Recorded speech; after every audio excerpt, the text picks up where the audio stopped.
Hello, ladies and gentlemen. Welcome back. This is Brendan Lee with theBrendanLee.com in support of consciousness and skill worldwide, which is founded by Peter Ralston. Check out my website. Links in the description. Okay, thank you. In this video, I want to talk to you about what I'm going to call a fantasy conundrum. What I want to know. I'm curious because I've got a challenge here. All right, in the work that I do, okay, I do. The domain of work that I do is a broad scope. So in the world of, okay, actually this happens everywhere. So in the world of consciousness, in this like consciousness work, right? Because I want to know, I'm kind of curious and I want to work with you in this video. In the consciousness world, I do workshops in here, literally in here, and people come in and I notice that sometimes there is something that occurs with people, and this is not an isolated incident, I've seen many, many times, where they approach consciousness work with fantasies about the work or about where it's going and what it all means. And usually these fantasies come from prior books because like oh man, it's everywhere. Like they read a book from, I don't know, they might read a book from Eckhart Tolle and then come in thinking that being in the now is the answer to something. And then they'll take this knowledge of being in the now and then take what I'm presenting or what Peter Ralston is presenting in the workshops, and they'll try to squeeze what's being shared into, oh, well, then that means, and how does it all fit together with like being in the now? And the work I do is like, it isn't about any of that. I mean, literally not about any book ever written, ever. And then there's this thing, but I don't know what it is. That's why I'm making this video. It's like I want to know something. I'm curious about something. So say somebody comes in and they've got this like fantasy deal going on. I'm trying to get something across. And I can see that when I present it, the apprehension of the presentation is immediately fed through the filter of the fantasy, and then the participant takes that and then starts to try to work something out in their own mind about what's being said. And they miss it. In the words of Muhammad Ali, you're gonna miss it, man.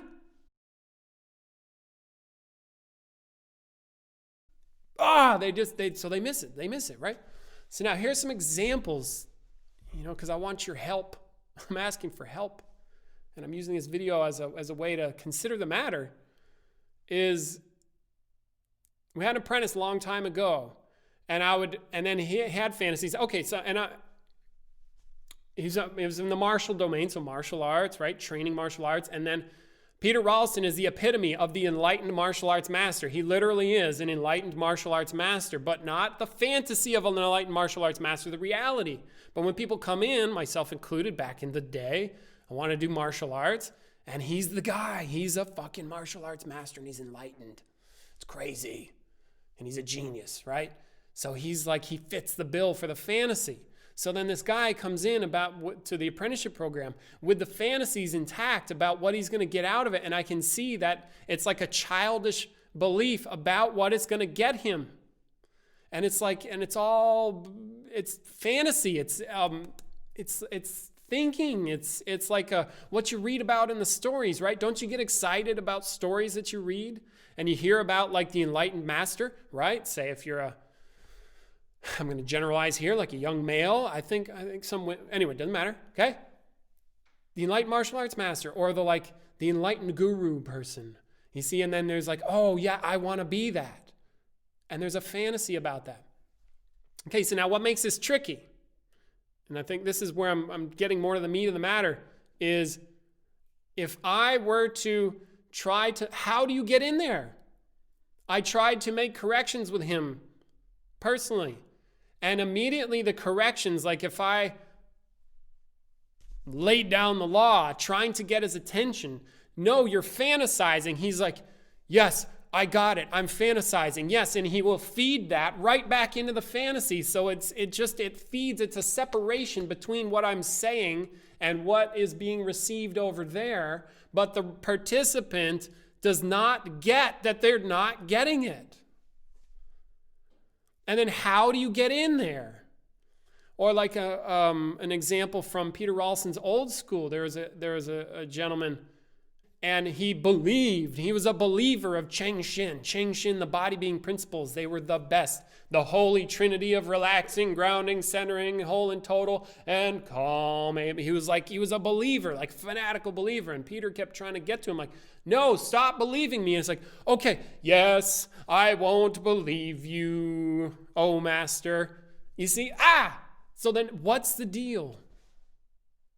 You can't get in there. Do you see? Are you starting to grasp the conundrum here? You see, so now if my job is to get somebody to get what's real, which it is, but they're in a fantasy and they don't know it, why do they keep doing that? And why is this not isolated? This is all over the place in the spiritual world. I mean, I'm talking to some people, and there's some news about some sort of spiritual consciousness ascension. We are moving from 3D consciousness to 4D consciousness, and we're going to get to 5D consciousness. I'm like, what the fuck is that? Consciousness has nothing to do with that. I know. Anyway, so I'm getting excited. So now, or people, they believe it's like this. And then, so now my question is for me and for you, if you're watching this video still, is what is that? What is this commitment to fantasy? I know I had it, right? Back in the day, I was not immune from this. Peter Ralston was the guy for me. Enlightened martial arts master. And I was like, I'm going to do an apprenticeship. And then, well, you see, maybe this is what has to happen. I don't know. See, I had the fantasies, and I even heard, because Peter talks a lot about, hey, get rid of the fantasies, get rid of them. Why? Because they're not real. That's what a fantasy is, not real. By its nature, is not real. It is a thought that I want to be true, but isn't. That's what a fantasy is. That's what that is. And so he's like, well, get rid of the fantasies, get rid of the beliefs. Don't believe, get real, be real with it. And so I tried to, before the apprenticeship, I tried to get rid of the beliefs. This is way back in like 2004. I tried to get rid of all my fantasies before I came in. And then I showed up and I still had fantasies. But it was balanced with the reality of the hard work that I did in this building here. I slept over there in a cot, and every day training, six days a week, 8 to 10 hours a day. That gets rid of the fantasy of martial arts. And I go, that's not that. This is the reality. The reality is sweat, sometimes blood, tears, training, hard work, pain, suffering, hours and hours and thousands of hours of that. Repeated day after day after day after day after day. That's boring. The fantasy is exciting. The reality, but that's martial arts, okay? But this still doesn't answer the conundrum, which is, why does it arise in the first place? Or why is religion so popular? See, religion is all belief, all fantasy. Why the commitment to that which is not real? Or people in the spiritual community, spiritual world, they come here to do consciousness work and they think that we're doing what they're doing. Or they try to fit what's being presented into their own cosmology, but they don't realize they're doing that, and they miss it. And I see it as a form of dishonesty, not that it's bad. Okay? Don't get dishonesty mixed up with good and bad here in this discussion. But that they're not recognizing what's going on. They're not recognizing what's true in their own experience. But then why do they do it? Why does it keep happening?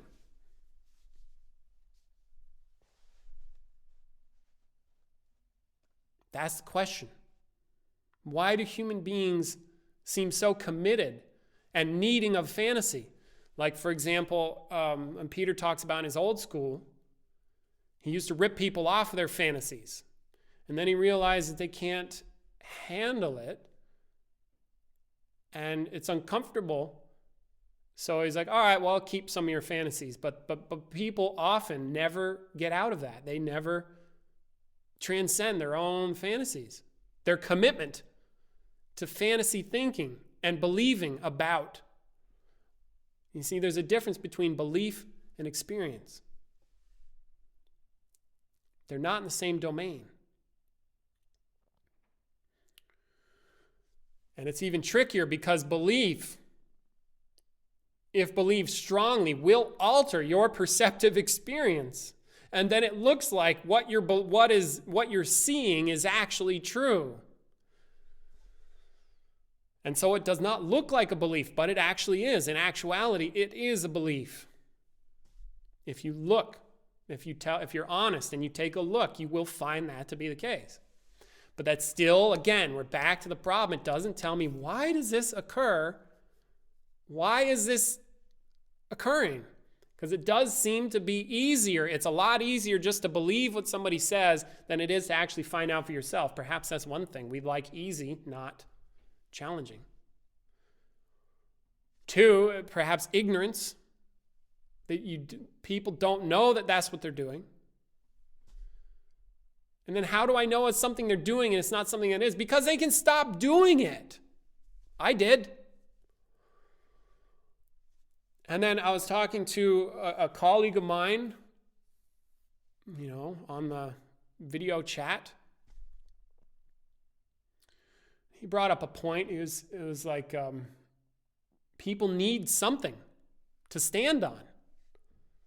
And I started looking into that. Like, I started considering, do people need something to stand on? You see, like some they need something to be.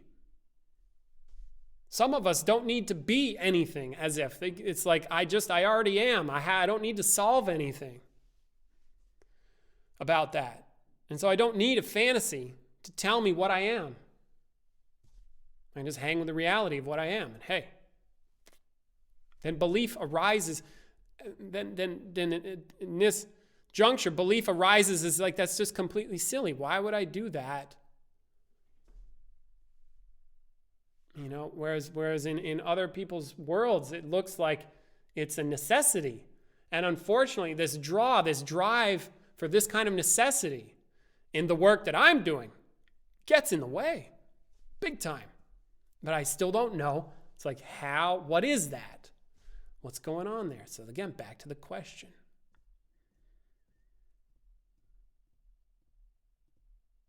It's mind-blowing. I mean, I've seen all kinds of fantasies. I just need to be in the now. It will solve all my problems. If I get enlightened, it means that the XYZ is going to happen. My life will be perfect.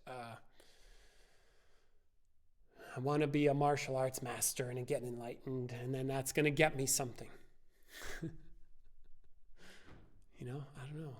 So then what is this commitment to belief and fantasy? What is it that drives that? How, if you're a facilitator, a teacher, and you're trying to work with people in a real way, not a fantastical way, how do you navigate? How do you get people to leap out of that? Because it isn't real. It is not real, never was, and never can be real. You just need to take a look, and you'll find that to be the case. All right? So I don't know. I'm really curious about this. I want to know. So let me know what you have experientially, not a fantasy. All right? So thank you very much for listening and watching. This is Brennan Lee with thebrennanlee.com in support of Consciousness and Skill Worldwide, which is founded by Peter Ralston. If you'd like to get more serious, please check the links in the description of this video. And hopefully I can do more work with you in the future. Thank you very much. Take care.